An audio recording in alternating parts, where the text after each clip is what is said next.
Ya Bapa yang berada dalam kerajaan surga, pada kesempatan ini hamba-Mu ingin mengucap syukur atas seluruh berkat dan penyertaan yang telah Engkau berikan, sehingga hamba-Mu dapat membaca dan merenungkan, serta dapat memberitakan firman kebenaran-Mu.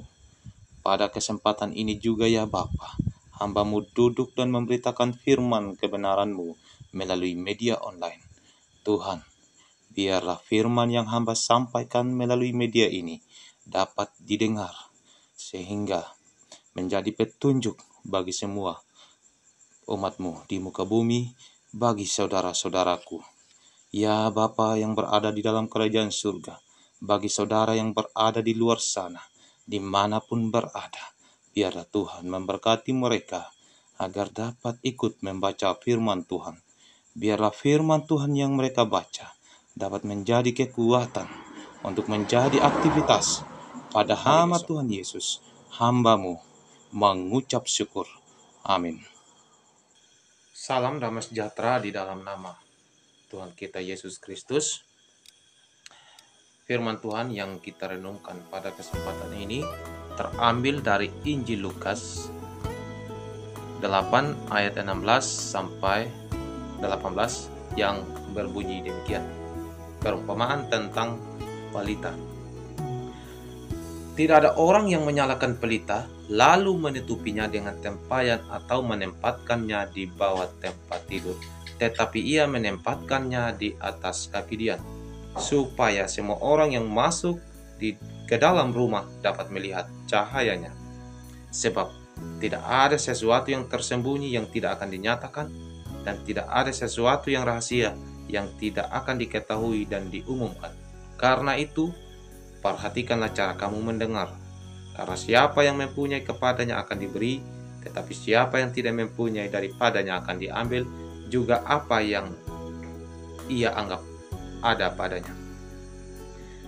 Saudara-saudaraku yang terkasih di dalam nama Tuhan kita Yesus Kristus, dalam pembacaan firman Tuhan kesempatan hari ini, ada 4 hal pokok yang terdapat di dalam firman Tuhan, yaitu pelita, yang kedua orang yang menyalakan pelita tersebut, yang ketiga ruangan, dan yang keempat cahaya dari pelita. Saudara-saudaraku yang terkasih di dalam nama Tuhan kita Yesus Kristus, pelita merupakan alat penerang pada waktu kegelapan malam, sehingga kita dapat melihat segala sesuatu yang ada di sekitar pelita. Dengan pelita pun kita tidak terantuk ketika kita sedang berjalan dalam kegelapan.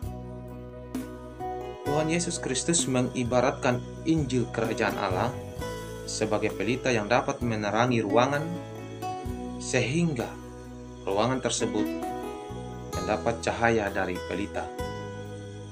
Firman Allah adalah pelita yang menerangi kita dalam kegelapan, sebagaimana firman Tuhan dalam Mazmur 119 ayat 105 yang berbunyi demikian, firman-Mu itu pelita bagiku dan terang bagi jalanku.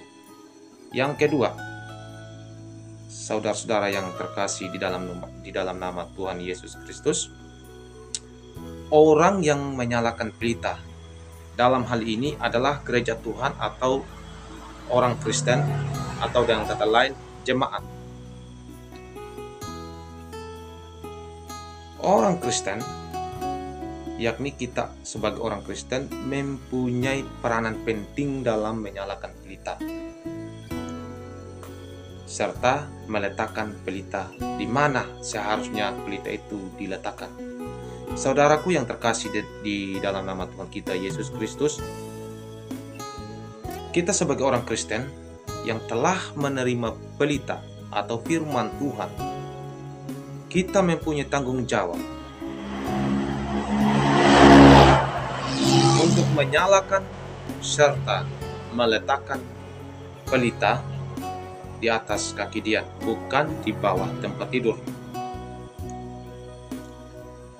Orang Kristen bertanggung jawab untuk tidak menyia-nyiakan anugerah keselamatan yang sudah diperoleh, sebagaimana firman Tuhan yang terambil dari Titus 2 ayat 11, karena kasih karunia Allah yang menyelamatkan semua manusia sudah nyata.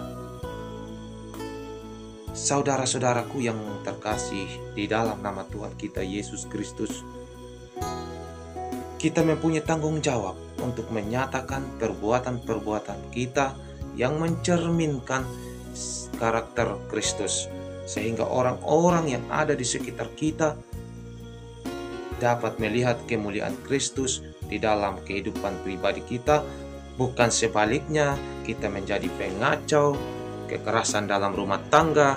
Dalam hal ini kita pukul istri, pukul anak, dan kekerasan lainnya. Itu tidak, perbuatan-perbuatan yang demikian tidak mencerminkan kita sebagai orang Kristen sejati. Tentu perbuatan-perbuatan demikian akan membangkitkan murka Allah di dalam kehidupan kita. Sekiranya saudaraku yang terkasih dalam nama Tuhan kita Yesus Kristus, perbuatan-perbuatan yang demikian hentikanlah dan bertobatlah ke jalan Tuhan, karena Allah itu adalah setia, panjang sabar, dan siap menerima saudara di pangkuannya, sebagaimana firman Tuhan dalam 2 Petrus 3 ayat 15, anggaplah kesabaran Tuhan kita sebagai kesempatan bagi saudara untuk beroleh keselamatan. Artinya di sini kesabaran Tuhan adalah kesempatan bagi saudara untuk bertobat, untuk meninggalkan segala perbuatan-perbuatan jahat, untuk meninggalkan segala kekerasan-kekerasan di dalam rumah tangga, untuk meninggalkan segala kehidupan yang mengikuti hawa nafsu dunia, untuk meninggalkan segala kehidupan yang berafiliasi kepada kedagingan kita. Ini adalah kesempatan emas, ini adalah hari-hari terakhir buat kita sebagai orang Kristen untuk kembali bertobat dan berseru kepada Tuhan kita Yesus Kristus. Yang berikut, saudara-saudaraku yang terkasih di dalam nama Tuhan kita Yesus Kristus, adalah ruangan. Berbicara tentang ruangan, ini artinya keberadaan kita. Baik kita berada di lingkungan keluarga, baik kita berada di lingkungan masyarakat, dan dimanapun kita berada. Nah, di dalam ruangan ada suasana gelap, ada suasana terang. Ketika malam tentu ruangan akan gelap dan perlu diberikan penerangan sehingga ruangan tersebut kelihatannya terang, sehingga kita pun melihat segala sesuatu yang ada di dalam ruangan. Kita mempunyai tugas menjadi penerang di dalam ruangan, sehingga perbuatan-perbuatan yang memuliakan Allah, perbuatan-perbuatan yang berkenan di hadapan Tuhan dapat dilihat oleh orang-orang sekitar kita, sehingga orang-orang sekitar kita melihat kemuliaan Kristus di dalam pribadi kita. Saudara-saudaraku yang terkasih di dalam nama Tuhan kita Yesus Kristus, janganlah kita pasif. Mari kita aktif menjadi terang. Mari kita nyatakan perbuatan-perbuatan kita sesuai karakter Kristus. Kita menjadi pelopor pendamai di dalam sebuah keluarga. Kita saling menasihati satu sama lain, sehingga orang-orang sekitar kita dapat merasakan dampak yang positif. Terutama mereka dapat melihat kemuliaan Kristus di dalam kehidupan pribadi kita. Karena itulah yang dikehendaki oleh Tuhan kita Yesus Kristus sebagai Allah yang Maha Tinggi. Yang berikut, saudara-saudaraku yang terkasih di dalam nama Tuhan kita Yesus Kristus, cahaya. Berbicara tentang cahaya adalah perbuatan-perbuatan kita yang nyata. Artinya perbuatan-perbuatan ketika kita berinteraksi di dalam lingkungan keluarga, di dalam lingkungan masyarakat, ataupun di mana kita berada. Tentu perbuatan-perbuatan yang berkenan di hadapan Tuhan kita Yesus Kristus. Ya, sebagaimana dalam firman Tuhan Galatia 5 ayat 22 sampai 23 yang berbunyi demikian, tetapi buah roh ialah kasih, sukacita, damai sejahtera, artinya suka yang damai, tidak mau yang kacau-kacau. Kesabaran, sabar dalam segala hal. Kemurahan, murah hati, tidak sombong, tidak congkak. Kebaikan, kesetiaan, kelemah lembutan, dan penguasaan diri. Saudara-saudaraku, janganlah kita hidup menurut daging atau hawa nafsu dunia. Karena kehidupan hawa nafsu dunia atau hidup dalam daging, itu semua membangkitkan murka Allah di dalam kehidupan pribadi kita.